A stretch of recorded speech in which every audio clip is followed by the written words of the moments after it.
Hello. All right. Hello, everyone. My name is Samreet Atwal.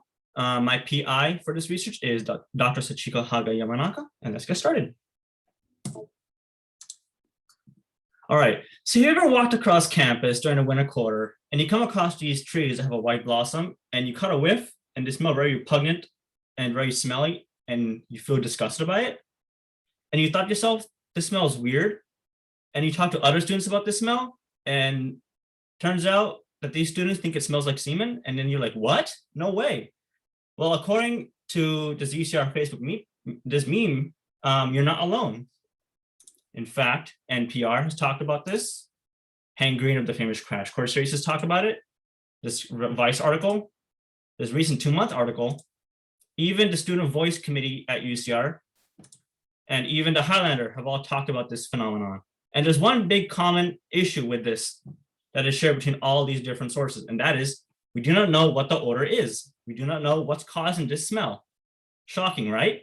However, there's a current theory going about that trimethylamine and dimethylamine are the primary cause of the odor, but that's not confirmed because there's no empirical evidence of this yet. So the pear blossoms themselves are the Pyrus kawakamii and Pyrus cariana. The kawakamii are shown on the pear on the left, and the cariana are shown in the pear on the right. So first of all, let's figure out how do we actually smell. So you have an odorant that travels through your nostrils to the olfactory epithelium, and in your olfactory epithelium, you have a bunch of olfactory receptor neurons that project to the olfactory bulb, and in the olfactory bulb, they project to a structure called a glomerulus, or glomeruli for plural. And the receptors for these olfactory receptor neurons are G-coupled protein-coupled receptors. And these G-coupled protein-coupled receptors are universally the same in each ORN. So you don't have a mix and match of different GPCRs for each olfactory receptor neuron. And as you can see in this figure here, each glomerulus receives a specific input from a specific type of ORN. So you don't get a mix and match. So you have a green glomerulus that has projections from only a specific green, ORN, blue, etc. And as a result of this, you get a spatial activation pattern of each odorant. So you have a specific geolocation pattern of glomerular activity for each odorant. And the way you distinguish between different odorants is a combination of various olfactory receptor neurons being activated. So the way we want to conduct this research is to answer 5 different questions. And that is, what is the odorant or volatile organic compound responsible? Does this odorant occur or the smell occur in other plant species? With these plant odorants, how are they similar to known semen odorants? The 4th question is, what are the receptors involved? And lastly, why do you feel disgusted from the smell?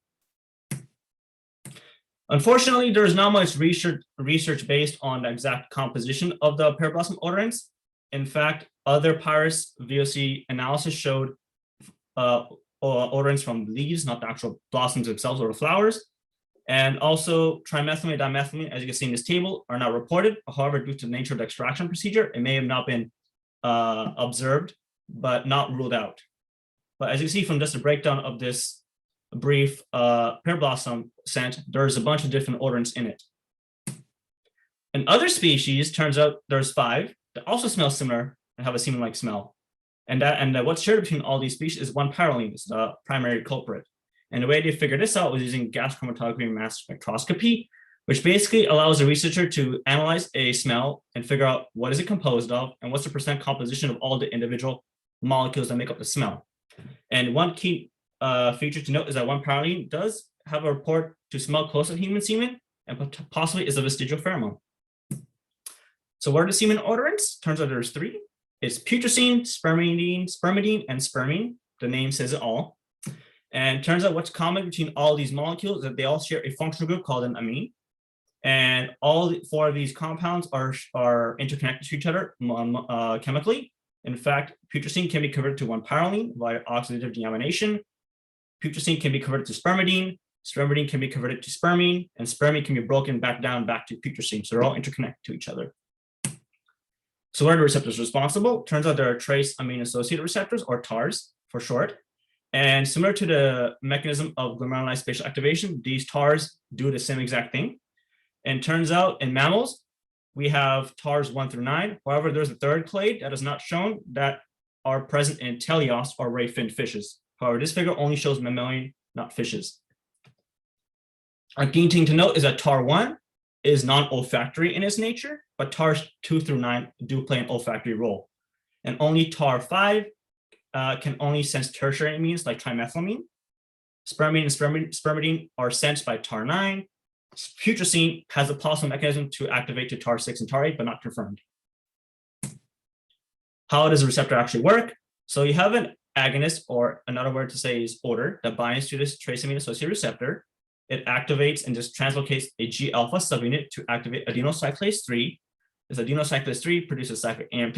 Cyclic AMP binds to a cyclic nucleotide gated channel that causes positive ions to flow in to depolarize the olfactory receptor neuron.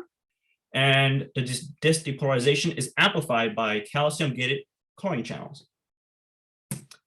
So the behavior modulation does occur when you smell an odorant, particularly the amygdala plays an important role, especially in mice for innate odor-driven behaviors, because mice is the primary model that we use in research to analyze smell. And if you knock out or ablate olfactory sensory neurons in mice for aversive odorants, the mice will not portray the behavior or innate response that they have. However, learned responses were intact. So that study demonstrated that in the olfactory bulb, you have a specific set of glomeruli for learned responses and another set for innate that's in your biological DNA to aversive odorants. And another thing to note is that spermidine and spermine activate mice TAR9 to induce attractive behavior. 2-methyl-1-paroline in mice activates TAR5 to induce a neutral behavior. And the combination of different odorants can neutralize each other's behavioral cause a neutral behavior output. And the reason why I put 2-methyl-1-paroline and 1-paroline next to each other is notice the chemical similarity that you only have a methyl group attached, and that this can potentially say that TAR5 is the primary receptor used to sense 1-paroline for the pear blossoms. And in conclusion, we can figure out that 1-paroline may be the primary source of the odor. The mechanism is by trace amine associated receptors. The activity of these receptors induces an adverse response in humans. And however, for future directions, we need to do a volatile organic compound analysis to test for the presence of this 1-paroline or other polyamines such as putrescine, spermidine, spermine, trimethylamine, or dimethylamine.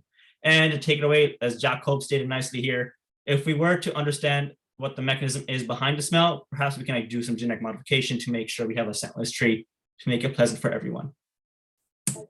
And with that, here's my references, and thank you very much.